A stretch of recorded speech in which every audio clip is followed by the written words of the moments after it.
日本に着いた瞬間、ワクワクするはずが、たった30分後には、もう帰りたいって絶望する。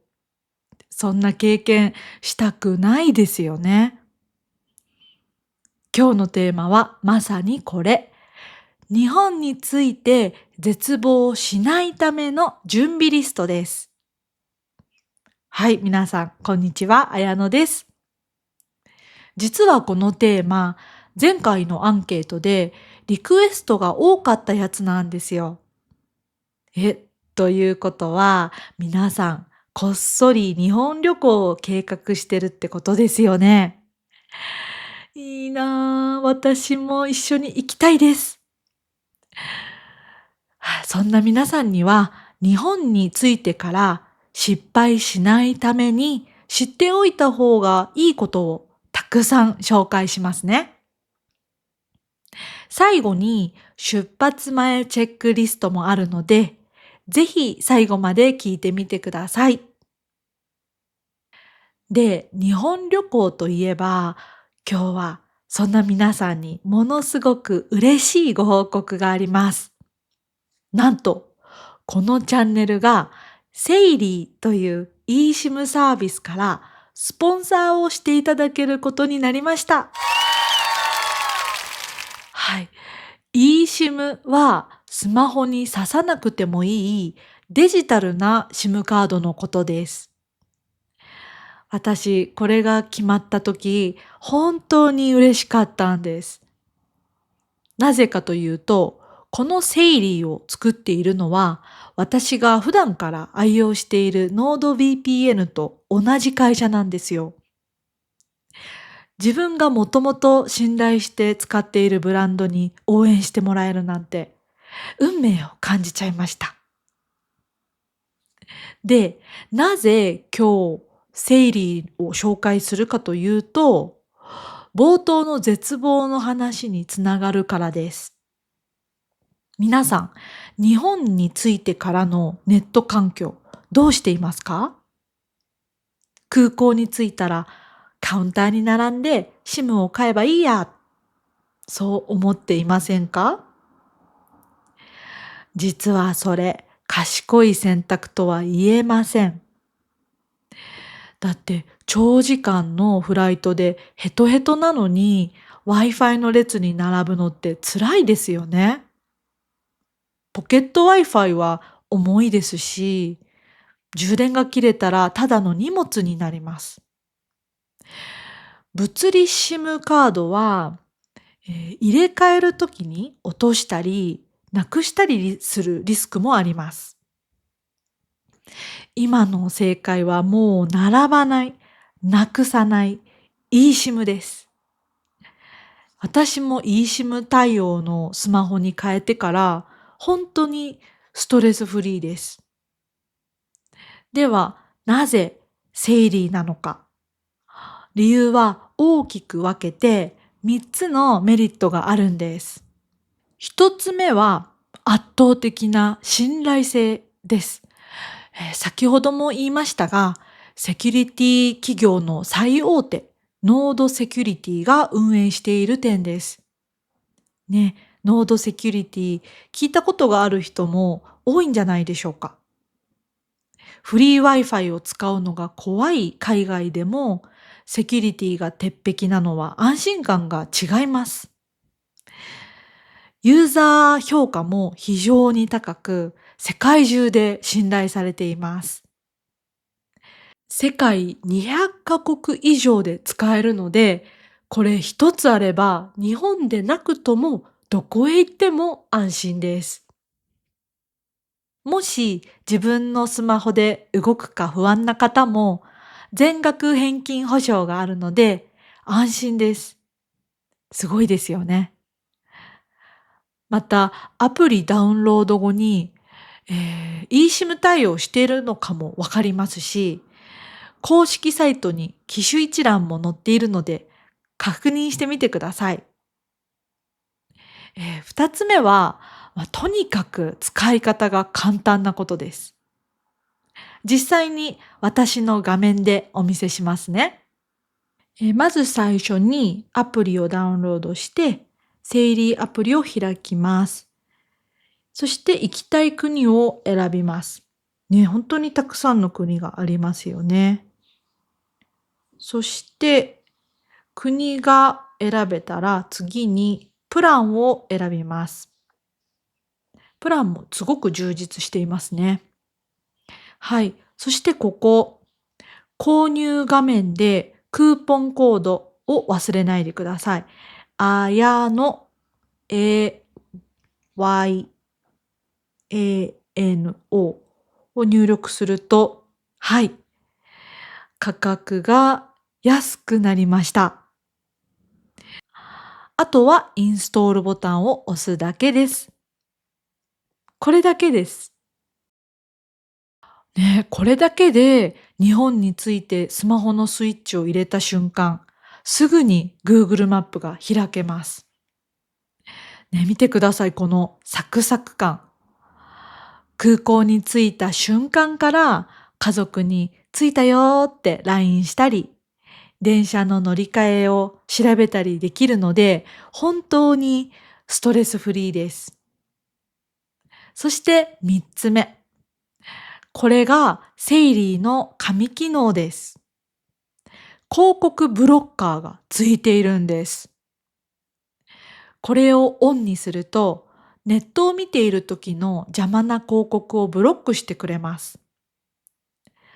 実はこれで通信データを最大 28.6% も節約できるというデータもあるんです。なので、安いプランでも広告に容量を使われないので、実質もっと長く使える。ね、これ本当に賢い選択だと思います。しかも、仮想 IP 機能を使えば、お住まいの国のサービス、サイトにもスムーズにアクセスできます。もちろん現地の電話番号はつきませんが、WhatsApp、カカオトークや Instagram があれば連絡には困りませんよね。皆さん、セイリーの魅力は伝わりましたか？しかも今回は私の視聴者限定の特典があります。概要欄のリンク、もしくは画面の QR コードからアプリをダウンロードして、クーポンコードあやのを使ってください。なんと私の紹介限定で初回購入が 15% オフになります。日本に着いてからネットがないと空港で絶望したくない人は、今のうちにダウンロードして準備を済ませておいてください。はい、これで皆さんは日本に着いた瞬間からネットという最強の武器を簡単に使える状態になりました。もうこれだけでね、旅行のストレスは半分以下になったと思ってください。正直今の私にはセイリーがあるから余裕ですけど、これを知らなかった頃の私は本当に悲惨でした。もしタイムマシンがあったら、昔の私に絶対 eSIM だけは準備してって叫びたいです。実は数年前、スペインから子供連れで初めて帰国した時、空港で地獄を見たんです。20時間以上の移動で体はボロボロ。背中は冷や汗でベトベト。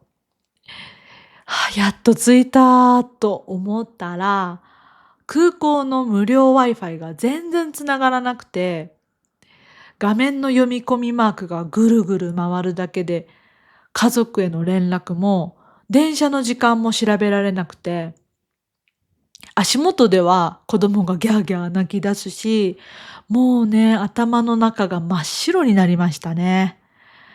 もう絶望ですよ、本当に。周りの景色はキラキラしてるのに、私だけ世界から切り離されたみたいな感じです。これ、日本人はなんとかなるでしょって思いました。いやいや、準備ゼロだと日本は逆にすごく不便な国になっちゃうんです。なんていうか、日本を甘く見ていると本当に痛い目に遭います。甘く見るっていうのは、簡単だと思って油断するっていう N さんの言葉です。甘く見る。覚えてください。空港やカフェの無料 Wi-Fi があるから大丈夫って思ってる人いませんか？はっきり言いますね。日本の無料 Wi-Fi は正直あまり頼りになりません。つながってもすごく遅かったり、メールアドレスの登録が必要だったりして、地図を開くだけで5分かかったりするんです。逆に私のスペイン人の友達家族はちゃんと準備していったおかげで、日本最高って感動してました。だからこそ準備リストの一番目はさっき紹介した通りですけど、やっぱり eSIM ね。これがないと現代の旅行は始まりません。ポケット Wi-Fi を借りたりするのももちろんいいと思います。ですが、空港に着いてから重い荷物を持って長い列に並んで買ったり借りたりなんてね、もうめんどくさいですし古いですよね。というより疲れてる時に場所を探して並んで待つのはめちゃくちゃしんどくないですか？ましてや違う国ですからね。足はパンパンだし、喉はカラカラになっています。ですが、出発前に先ほど紹介したセイリーを設定しておけば、飛行機が着陸した瞬間からパッとネットが使えます。この安心感があるだけで旅行のストレスが半分くらい減りますよ。あとね、もう一つ大事なのが充電です。日本の電車や古いカフェにはコンセントがない場合も結構多いんですよ。充電が切れてネットも地図も翻訳も使えなくなる状態。これを日本語で積むって言います。将棋とかチェスで王様が逃げられなくなるチェックメイトのことなんですけど、最近はもうどうしようもない、終わったっていう時に使います。充電が切れて積んだみたいに言うんですね。N さんくらいのレベルの言葉かな。ですが、日本語の日常会話でよくみんな使っているので、覚えておいてくださいね。皆さんが日本で積まないためにも、モバイルバッテリーは必ず手荷物に入れてください。あと、日本はコンセントの形が A タイプなので、変換プラグも忘れずにお願いします。重いですし、かさばるけど、これだけは命綱だと思って持ち歩いてください。はい。スマホやネット対策の次は、もっと現実的なお金の話をしましょう。正直、これを知らないと日本で美味しいものを目の前にして泣くことになります。ちょっと想像してみてください。冬の寒い夜、皆さんはお腹がペコペコです。目の前には人気のラーメン屋さんがあります。お店の中からニンニクと焦がし醤油のいい匂いがふわーっと漂ってきて、もう口の中はよだれでいっぱいです。よし、熱々のラーメンを食べるぞと思って意気揚々と店に入って券売機のボタンを押そうとした瞬間、現金のみという小さいシールが貼ってあることに気づくんです。でも財布の中にはクレジットカードだけ。後ろにはお腹を空かせたサラリーマンが並んでて、早くしろよというプレッシャーがあります。あの時のね、ああ、やってしまったっていう背中に冷や汗が流れる感じ、本当に最悪ですよね。これ聞いて、日本ってハイテクな国じゃないの？ロボットがいるんじゃないの？って思いました。実は日本は意外というかかなりアナログなんです。最近はカードが使えるお店も増えましたけど、本当に美味しいラーメン屋さんとか、あとは古い神社、個人の居酒屋なんかはまだまだ現金オンリーの場所が多いんですよ。ねえ、なんだかタイムスリップしたみたいな感じです。では、どこで日本円を用意すればいいのか。ここで多くの人が空港の到着ロビーにある両替カウンターに並んじゃうんです。ですが、私的にはそれはちょっと待ったと言いたいです。あそこのレート正直言って良くないことが多いです。手数料で美味しいラーメン一杯分ぐらい損しちゃうこともあります。手数料っていうのはサービスを使うために払うお金のことですね。せっかくの旅行資金、無駄にしたくないですよね。そこで私がいつもおすすめしているのがセブンイレブンです。そう、あのコンビニのセブンイレブンです。お店の中にあるセブン銀行 ATM が実はね、旅行者の最強の味方なんです。海外のクレジットカードを入れて、パパッと日本円を引き出せるんですけど、これが条件にはよりますが、一番手数料が安くて、レートも悪くないことが多いんです。しかも画面は英語に対応してるし、24時間いつでも空いてるし、で、空港に着いたら、まずは到着ロビーにあるセブンイレブンの ATM を探して、とりあえず1、2万円くらい引き出しておく。これだけで心の余裕が全然違うと思います。もちろん、セブンイレブン以外のコンビニでも ATM があるので、カードが対応していれば使うことができると思います。あと、細かいアドバイスなんですけど、1万円札だけじゃなくて、1000円札とか100円玉に崩しておくのも大事です。お店によっては1万円を出すと嫌がられることがあります。券売機によっては1万円が使えないものもあります。私たちは慣れてる話なんですけど、変ですよね。はい。お金の準備ができたら、次はいよいよ移動の話です。日本の電車、ね、複雑すぎて怖いって思いませんか？迷子になったらどうしようってね。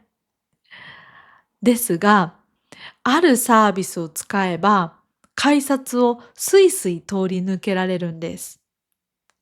これを知らないと、本当に駅の券売機の前で何時間も立ち尽くすことになりますよ。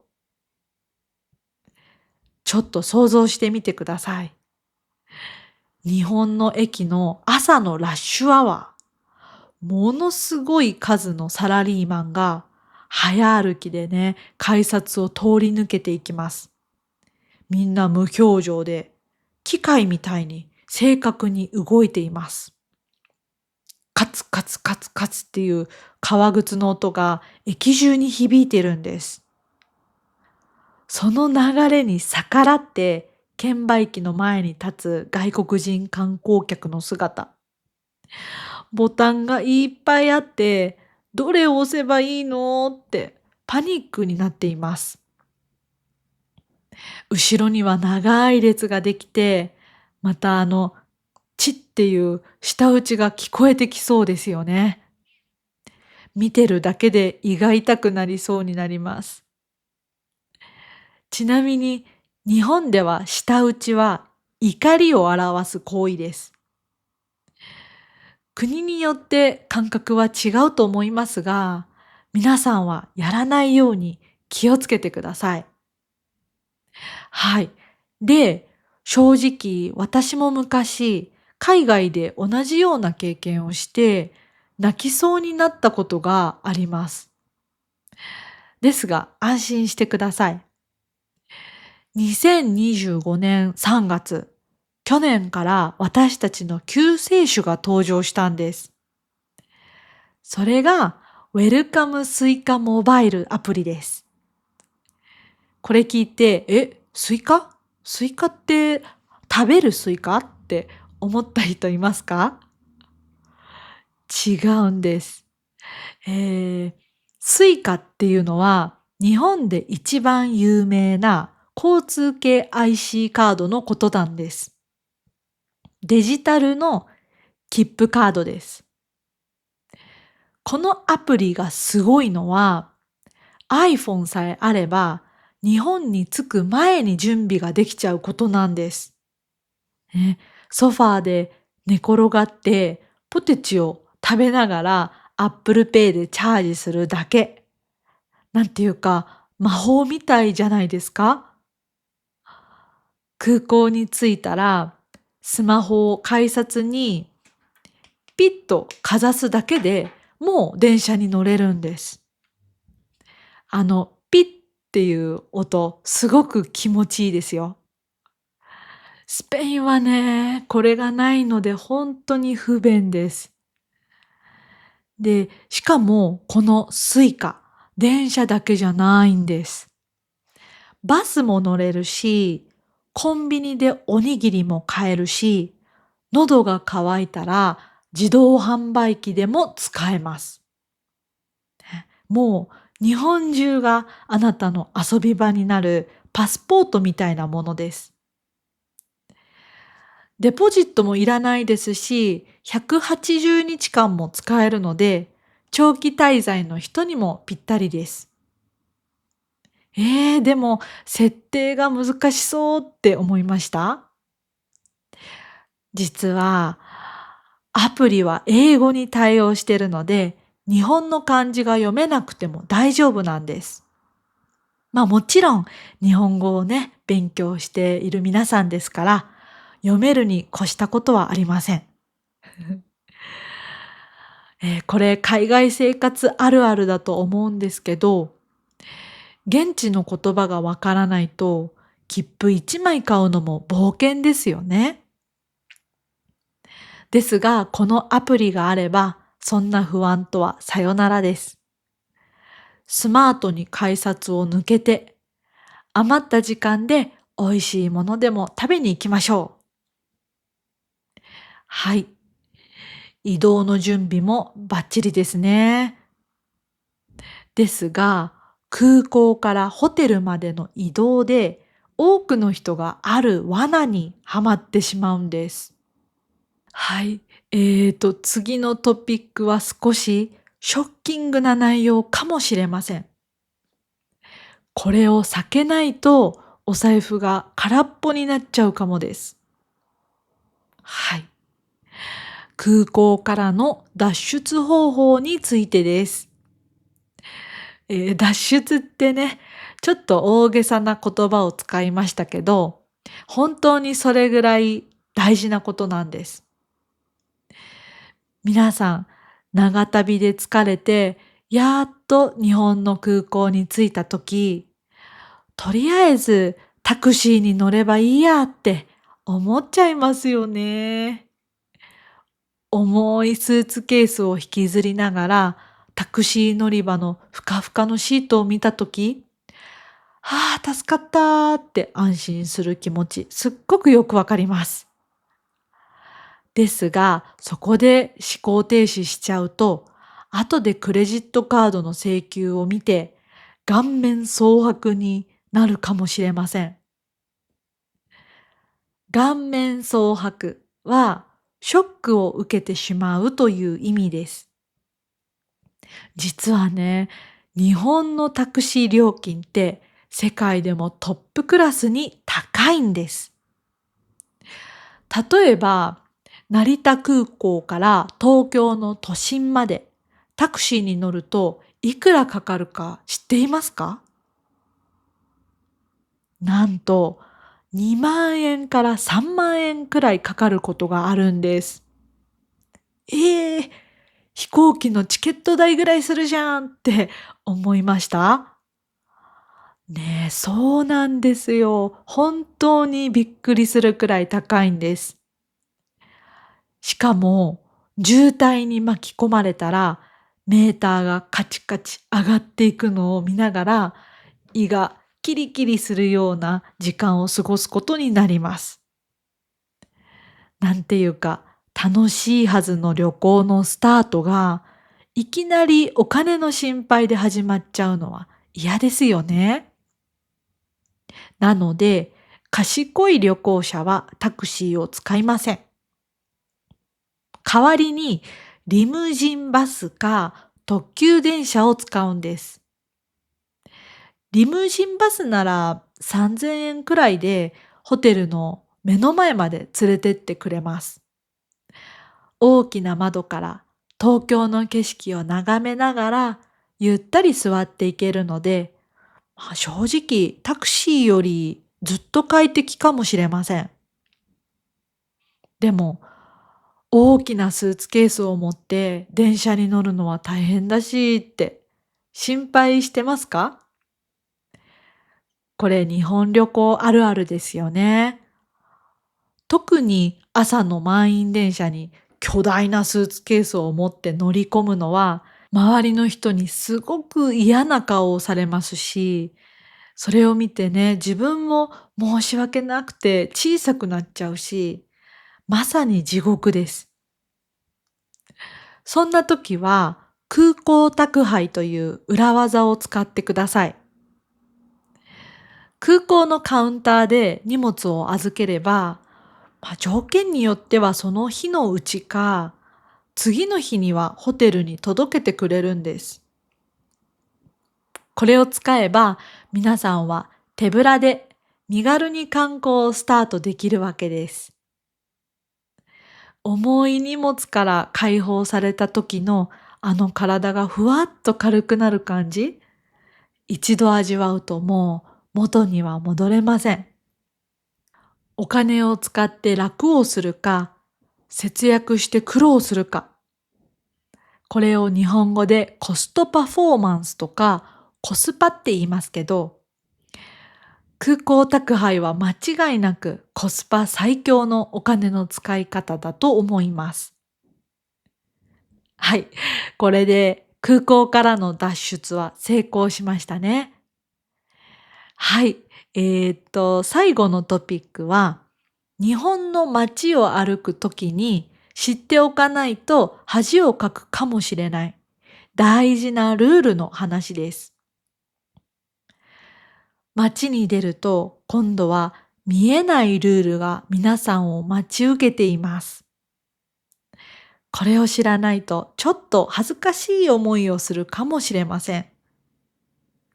ガイドブックには小さくしか書いてないけど、実はこれが一番重要かもしれません。皆さん、コンビニで買ったおにぎりの袋とか、飲み終わったペットボトルどうしてますか？道端のゴミ箱に捨てればいいやって思ってますよね。ですが、日本の街を歩いてみてください。多分5分も経たないうちに絶望します。あれ、ゴミ箱がないって驚くと思います。そうなんです。日本の道にはゴミ箱がほとんどありません。まあね、テロ対策とか、カラスが荒らすからとか、いろんな理由があるんですけど、とにかく見つからないんですよ。昔、私のスペイン人の友達が日本に来た時、飲み終わった空のコーヒーカップをずっと手に持って、京都の街を1時間もさまよってました。綾乃、これは一体どういうことなんだって本気で驚いてました。その気持ち、痛いほどわかります。スペインはもう数メートルでも歩けばゴミ箱を見つけることができます。どこにでもあります。なので、日本に行くときは、カバンの中に小さなビニール袋を1枚入れておいてください。これ地味ですが最強のライフハックです。自分のゴミはその袋に入れてホテルまで持ち帰る。これが日本の大人のマナーなんです。郷に行っては郷に従うっていうことわざ知ってますか？その土地のルールを守ることが旅を楽しむコツだっていう意味です。N2 レベルの言葉ですが、かっこいいから使ってみてください。あと、もう一つ気をつけてほしいのが、喫煙です。日本ではほとんどのエリアで歩きタバコは厳禁です。知らなかったじゃ済まなくて、警察官に止められて罰金を取られることもあります。そうなることは実際は少ないですが、せっかくの旅行資金が罰金で消えるなんてね、悲しすぎますよね。そして最後になりますけど、今日の話をもう一度だけぎゅっとまとめておきましょう。正直ここまで聞いて、わー、やること多すぎって頭がパンクしそうになってませんか？その気持ちすごくわかります。私も旅行の準備をしていると途中でもうパスポートとお金があればなんとかなるでしょうって投げ出したくなります。ですが、長時間のフライトを終えて飛行機から降りた瞬間のことを考えてもみてください。機内の乾燥で喉はカラカラだし、ずっと座ってたから腰も痛いし、眠いのかお腹が空いてるのかわからない変な感じです。周りは知らない言葉だらけで、ガヤガヤとうるさい音が頭に響くんです。そんな状態の時に、スマホがサクサクつながって、改札をピッてスムーズに通れて、その瞬間のほっとして肩の力がふーっと抜ける感じを想像してみてください。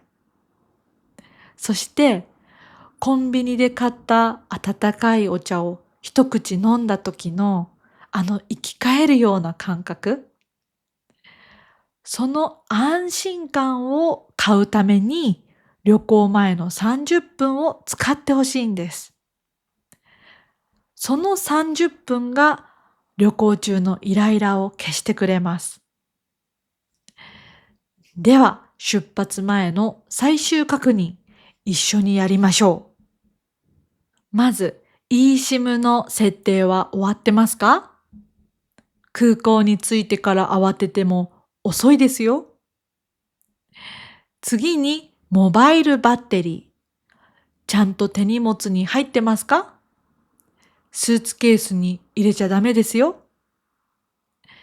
そして、ウェルカムスイカモバイル。アプリのダウンロードとチャージは済みましたか？空港からのスーツケース宅配の方法は調べましたか？日本の ATM 対応のカードは持っていますか？ホテルの住所、日本語でスクショしましたか？これがないとタクシーの運転手さんも困っちゃいます。それから小さなゴミ袋や常備薬は準備しましたか？常備薬というのは普段飲んでいる薬のことです。最後に、もし深夜に着くなら、終電とバスの時間調べましたか？なんとかなると思ってたら、雨の中で途方に暮れることになります。これだけ準備すればもう絶望なんて起きません。あとは多少のトラブルも笑い話に変える余裕が生まれるはずです。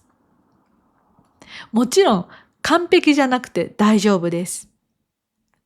もし道に迷ったら、近くのコンビニで唐揚げくんでも買って一休みすればいいんですよ。あ、唐揚げくんは私の子供が大好きなコンビニで買える唐揚げです。美味しいのでおすすめです。はい、もちろん効率よく回ることだけが旅の正解じゃないです。ですが、不要なトラブルは避けて旅行を楽しんでください。はい、今日はいっぱい喋りましたね。ですが、これで皆さんはもう準備不足の旅行者ではありません。日本に着いてから絶望するんじゃなくて、着いた瞬間から全力で楽しむための武器を手に入れましたね。皆さんは日本に行ったら何がしたいですか？ラーメンを食べたい？アニメの聖地に行きたい？それともただ日本の街を歩いてみたいですか？皆さんは今回のリストの中でこれ知らなかったっていうものはありましたか？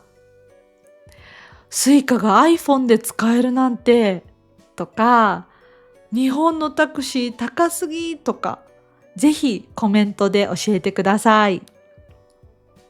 皆さんのコメントを読みながら、わかるってうなずくのが私の毎晩の密かな楽しみなんです。もしこのエピソードが役に立ったと思ったら、チャンネル登録も忘れずにポチッとしてくれるとむちゃくちゃ嬉しいです。それでは賢い準備をして最高の日本旅行をスタートさせてください。皆さん、いい一日をお過ごしください。それではまた次のエピソードでお会いしましょう。